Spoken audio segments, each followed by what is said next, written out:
Hey fam, I wanted to address the topic of mental illness. I truly feel that a lot of what is going on in our society these days is affected by our mental health and the lack of mental health care. I, for one, have dealt with PTSD, anxiety, and depression myself. I have found a way to pretty much overcome my PTSD for the most part, but I had developed anxiety from that experience, all relating to my previous relationship that I was in, and it was a very unhealthy and toxic relationship. And so while I've been able to manage and overcome the PTSD aspect for the most part, the anxiety still affects me, but not as greatly as it used to. The one that I do tend to fall in and kind of ebb and flow with is my depression. But my depression has been going on for a very long time, longer than my previous relationship. So for a very long time. And I've always chosen to take the natural path of taking care of myself and trying to get to the underlying issue and dealing with it in a healthy way.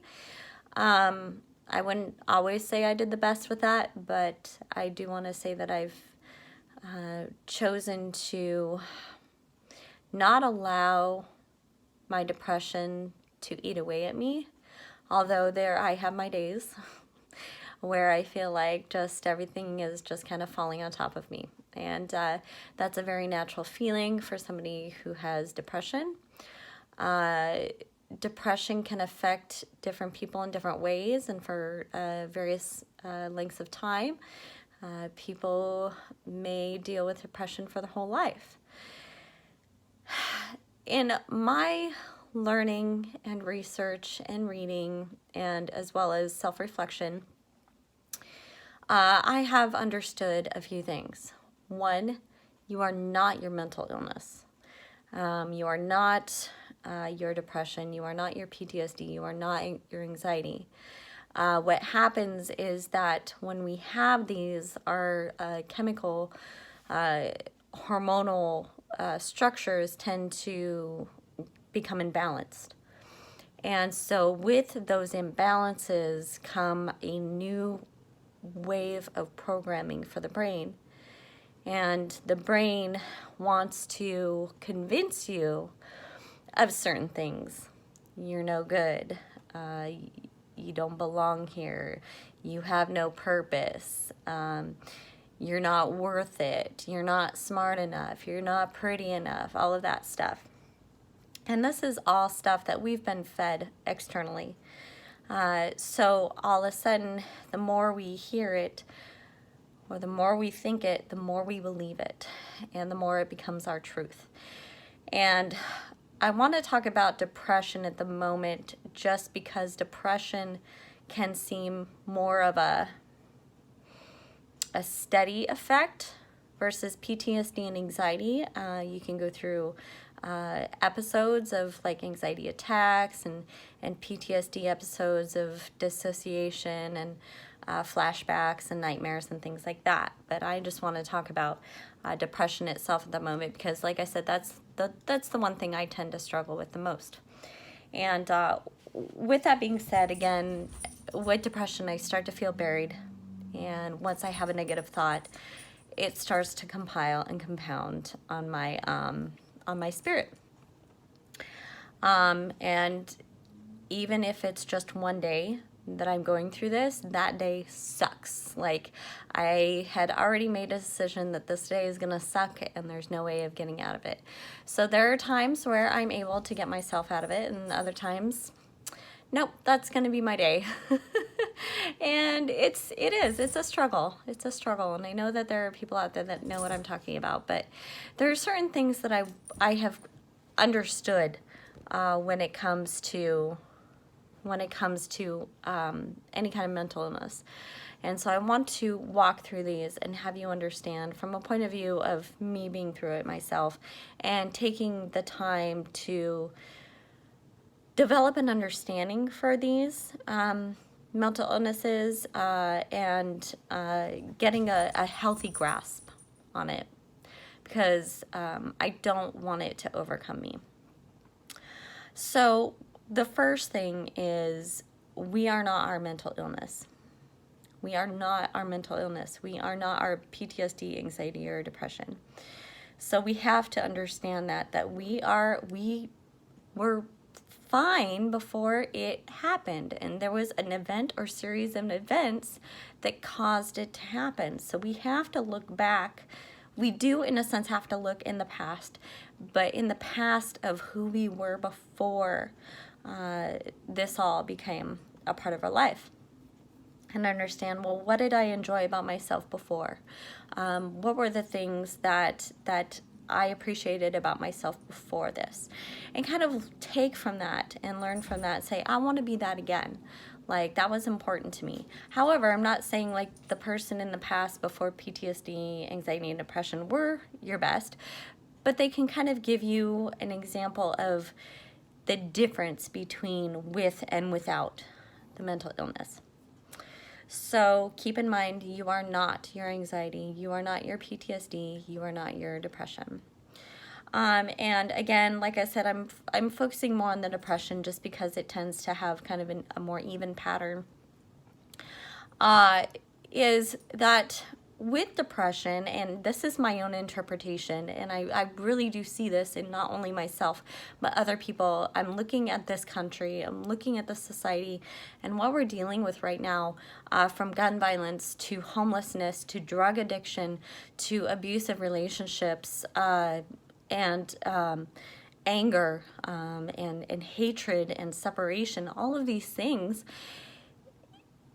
if we look at it on a deeper level, the people that are experiencing these issues are dealing with a form of depression.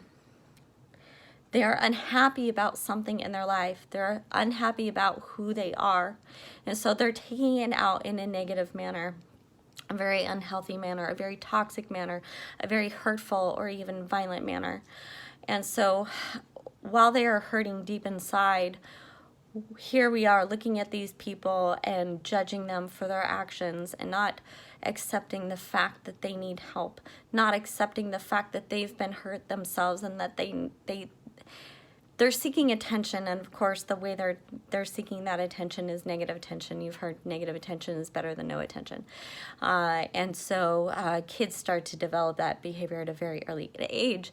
But we're starting to notice this more and more in adults. So these people are hurting. These people need help. People need to be understood first, and getting to the bottom of why they are acting the way they're acting. So we do have to look at people dealing with things like depression from a different perspective. Like, for instance, I can get angry. I can get very stupid and bitter when I'm in a depressed state. You know, that's just me of trying to I guess deflect and not trying to reflect. And so again, I've looked at that example in myself and in others as well. So we need to look beyond the mental illness. We need to look beyond the depression and understand, why is this person acting out? Not focusing on the action, but focusing on the person and understanding that they need help. We really have limited resources anymore that are accessible and affordable when it comes to mental health, when it comes to talking to somebody, when it comes to reaching out. And then the other piece too is that we're afraid to speak up because of our losing our pride and dignity. We don't want to look weak for asking for help. And that's another big issue too. We need to be able to feel comfortable saying, look, I am not feeling the greatest. I really need to talk to somebody. I really need some help and guidance. And that's very important. Also, depression is a symptom we need to look at that, like PTSD, anxiety, depression. They're symptoms of an underlying problem. And like I said, we need to discover what that problem is in order to help the depression, anxiety, and PTSD. So again, they're symptoms. They are more superficial to the real issue of somebody. And what somebody is actually seeking when it comes to depression is change. And I'm not talking about change in when people are depressed, they feel like they are not good enough, worthy enough. Finances can affect them, their looks, they might have an image issue. There's so many things that can affect them on a superficial or materialistic level. However, it is deeper than that. There is something within them that is seeking change. They're seeking change. They're seeking to be more to their true self. And they haven't found their true self. They don't know how to find their true self. They don't know the steps to take. They don't know where to look to find their true self and be their true self. And so what they do is they mask it with all kinds of other stuff, whether that be self-destruction or, again, anger and violence and hatred and things like that. So depression is truly a symptom of seeking change and not getting that change. And again, that all starts with, you. It all starts with the person trying to figure out how to create that change. And there are many different ways of doing this. And this is where I think, again, resources are very important for these people to be able to find how they can live a truer life and live to their true selves. I will say that in being depressed, when I am depressed, I feel lost. I definitely feel detached from my true self. And I am, in a sense, kind of screaming for a way out. And I know that I am in charge of trying to find the answers here. And so when I do get depressed, I recognize that. I recognize there needs to be a change, and I'm in charge of that change, and I need to do something about it. And so I just wanted to give that insight for people who deal with depression and even PTSD and anxiety, that I know you don't like going through these cycles and you're screaming to get out.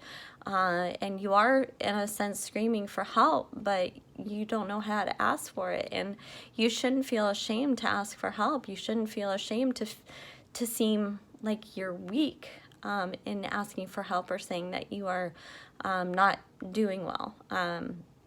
To me, I think it shows more dignity, and you would receive more respect for being able to reach out, because there are people that care, and that may be hard to see when you're in that state, but people do care. So I hope that this will help guide you and make better choices. I definitely encourage you to find some resources for yourself that are going to help you. A great book that I just recently read is called Stop Doing That Shit by Gary John Bishop. And to me, it's like one of those straightforward, in-your-face kind of readings. And if you listen to the audiobook, it's even better, because it's him himself reading it. And he's a Scottish life coach, so to speak. So there are great books out there that I don't like using the word self-help, but self-help books out there that are just a little bit more real, instead of just sugarcoating things, because that's not what you need. Is, oh yeah, just chin up and put a smile on and fake it until you make it. No, you actually have to do some deeper digging and deeper work on yourself. So that's very important. You do have to put some effort into it, and it's hard, but asking for help can be really beneficial. So don't let that piece go. But yeah, I just wanted to share that with you today, that I do care, I understand, and hopefully that insight will help you a bit more understand dealing with your mental illness. So thank you so much for watching.